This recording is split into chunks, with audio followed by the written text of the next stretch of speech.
The first 90 days of starting a nonprofit are more important than you realize, and they're not about writing your bylaws or filling out your IRS nonprofit application.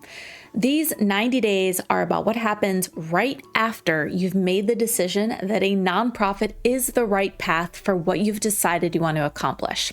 Not a private business, not a one-off project or a partnership with an existing organization, but before you file all the paperwork to make that organization official.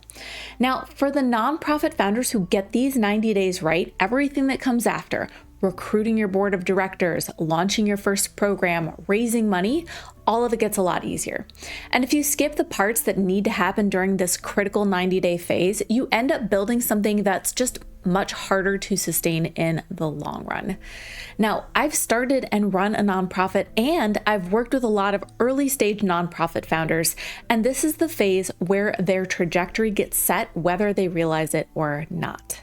So in this video, I'm going to walk you through exactly how to think about your first 90 days as a nonprofit founder before you file anything. And we're going to break it into 3 phases. The first, second, and third 30-day periods, and what exactly matters in each one. So let's jump right into that first 30 days. Now, at this stage, the first thing you need to do is get into the mindset that you are an entrepreneur for good. And that mindset shifts everything, because entrepreneurs, just like those who start for-profit businesses, don't start with paperwork. They start with understanding a problem deeply and building something people actually need and want. So here's the thing we don't think about much, but it's true. Many nonprofits fail for a lot of the same reasons businesses do. They skip this early stage learning, really understanding what their customers, or in the case of nonprofits, the people you want to serve, need. So for the next 90 days, your job is not to launch, it's to learn and to clarify. And then the first 30 days, that means focusing on one thing. Who do you want to serve first? And what are they actually experiencing in the real world? It's about stripping away all of your assumptions about what you think they're experiencing and hearing what they have to tell you directly. If you want to serve people experiencing homelessness, what do they say their average day is like? If you want to serve single moms, what do they say are their biggest challenges? If you want to serve low-income teens, what would they tell you they need? It's about understanding just who they are and what they're dealing with day to day. Now, really hone in on this part, because this is where I've seen a lot of aspiring founders go wrong. They start immediately with, I want to create a program that does this thing or that thing. And I get it. It can be hard or discouraging to hear something that might conflict with your current ideas. But your goal right now is to gather and provide enough evidence about what solutions would actually solve the problems your target audience is describing. So here's what you do, and it really doesn't have to be complicated. It can honestly start with conversations, interviews, observations. A lot of nonprofit founders I know took the time to go volunteer with the population that they wanted to help to understand issues up close. Some go a more formal route and do focus groups or surveys. It really depends on what makes sense for the audience that you're trying to serve. And you want to get an understanding of 3 things as you're observing, talking to them, etc. What feels the hardest, most urgent, or stressful day to day? What do you wish existed that would actually help you? And if something did improve, what would that look like for you? The information you get could change your whole approach, but in a good way. Let's ground this in a real world example. Let's say someone wants to start a nonprofit to help people surviving on the streets. And maybe it's easy to assume that the biggest problem that they experience is access to food. But when they actually talk to the people surviving on the streets, they hear, actually, having somewhere to do laundry is my biggest problem right now. By taking the time to ask the questions, that founder might go from wanting to start a food pantry to instead starting a laundromat, better meeting the true needs of the people she wants to help. So this phase is all about listening more than solving. Now in days 31 to 60, your focus shifts. You're still learning, but now you're starting to identify your potential allies. These are the people who might eventually become your board members, your early supporters or donors, your first champions.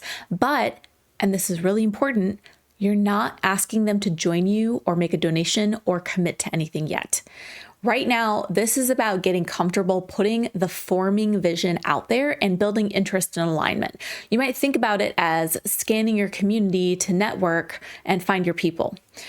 A simple place to start is by making a short list of people you already know, friends, colleagues, or professional contacts who you believe might care about the same issue, have experience building something, or are just thoughtful and honest in how they could give you feedback. And then you want to reach out in a way that keeps it really low pressure and exploratory. You might say something like, I've been thinking about starting a nonprofit around this issue, and I'm talking to a few people to share the challenges I've heard from the people impacted by this issue. And I want to pressure test a few ideas. I think you might have some good feedback. Would you be open to a 20-minute conversation? Keeping the ask specific and light and commitment-free can really help people say yes and set the tone. And remember, your goal right now isn't to convince anyone to commit to something yet. It's to notice who's leaning in, who's asking questions, who's showing interest, because that's how your early allies start to reveal themselves. Now, what do you do during your conversation? We want to start by sharing what you've learned, not any kind of pitch, just your observations.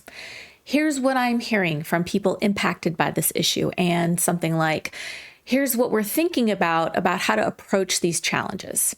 And then you ask, does this match what you've seen? What do you think is missing here? What am I not thinking about? And then, this is key, you ask, who else do you think might care about this? Or who else should I be talking to? And you're going to write down notes about how each meeting goes, plus the names and the organizations that people are referring you to during these conversations.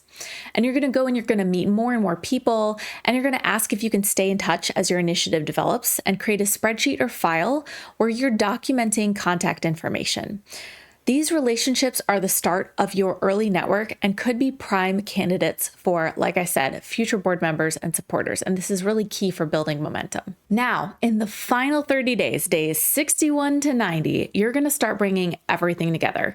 So by now, you've gathered real-world data about the challenges you want your organization to tackle directly from the people most impacted. You're building your case, and you've started to build relationships and gather feedback from people who might be your future supporters or board members. So now it's time to bring it all together and start crafting your core messaging. Now, you might think of this as your elevator pitch, but in practicality, this message is going to end up being so much more. It's going to be the foundation of your organization's mission statement that goes on your IRS application, your future grant proposals or donation requests, and the content that you could put on your nonprofit's website. So nailing the messaging at this early stage before you file your official paperwork will help you save months or even years trying to get people to understand what it is you are actually trying to do so that they'll fund your work, because people don't fund what they don't understand. So it's time to break out your laptop or notebook and start drafting your core messaging and talking points, synthesizing everything you've learned and heard so far. And this doesn't need to be perfect. In fact, it's not going to be, because the most important part of this phase is testing this messaging and planning for what comes next. So here's what you'll do. You'll go back to the allies that you identified earlier and say, can I run this messaging by you?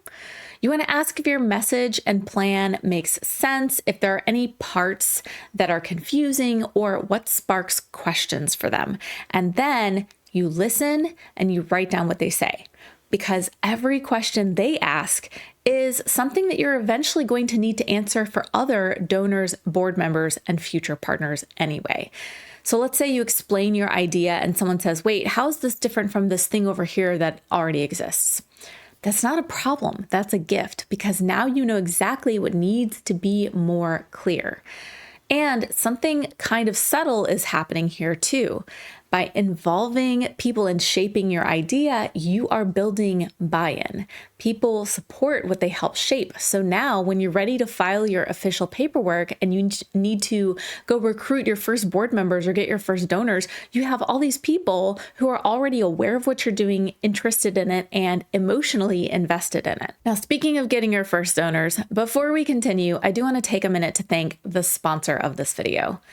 Fundraising can feel really overwhelming, but Click and Pledge makes it easy for nonprofits to start strong and scale with confidence and empower their boards and volunteers to go help raise money for your cause too. With Click and Pledge, you're going to get professional grade tools for super affordable startup level costs from day one. They've got customizable donation forms that you can plug right into your website, blending seamlessly into your design. But Click and Pledge also has a number of other tools included in their affordable flat monthly costs that you can use as your nonprofit grows. In-person and peer-to-peer fundraising features, video fundraising with embedded donation links, text-to-give tools, donor management, Salesforce, and other integrations, all included with no contracts or surprise add-on fees. Now, unlike some platforms that increase your fees as you grow, Click and Pledge pricing stays the same whether you have 10 donors or 10,000 donors. So use the QR code and link in the description to check out Click and Pledge. You can book a demo, talk to the folks over there, and get your first $25 monthly fee waived. Now, if you zoom out, here's what I want to point out about what these 90 days are really doing. You're not just preparing to start a nonprofit. You're building 3 critical foundations. First, a deep understanding of the problem so that you can back up your programs and requests for support with solid evidence. 2, a network of people who care about your mission, so you don't have to wonder if you'll be able to find supporters, donors, and volunteers once you launch. And 3, messaging that actually resonates so that you can be sure people won't be confused about what you're doing and you can use that to gain traction quickly. And after these 90 days, you're ready for the next steps, the things that you probably know you need to do, like designing your first pilot program, thinking through a fundraising plan, confirming your board of directors, and yes, finally tackling the official nonprofit paperwork in your state and with the federal government. But now you can do it all with way more clarity and a lot less guesswork. So what I've learned over time is this: the hardest part of building a nonprofit, or any successful initiative, in my opinion, isn't effort, it's alignment. It's making sure that the problem, the people, and the solution you're proposing all actually fit together. Now, these 90 days are where that alignment starts. And if this video helped you think through this stage more clearly, the next steps, like I said, are learning how to actually design your first program, your budget, and funding plan. And I've got dozens of videos covering these topics on the rest of my channel, so be sure to subscribe. I especially recommend watching this video right here. And if you want ongoing support as you build, you can also subscribe to my free weekly newsletter where I share practical strategies every week for starting and growing a successful nonprofit. I'll share the link to that below, and it's also always on my website, changemakercafe.com. I'm Amber Melanie Smith, and I'll see you next time. Bye.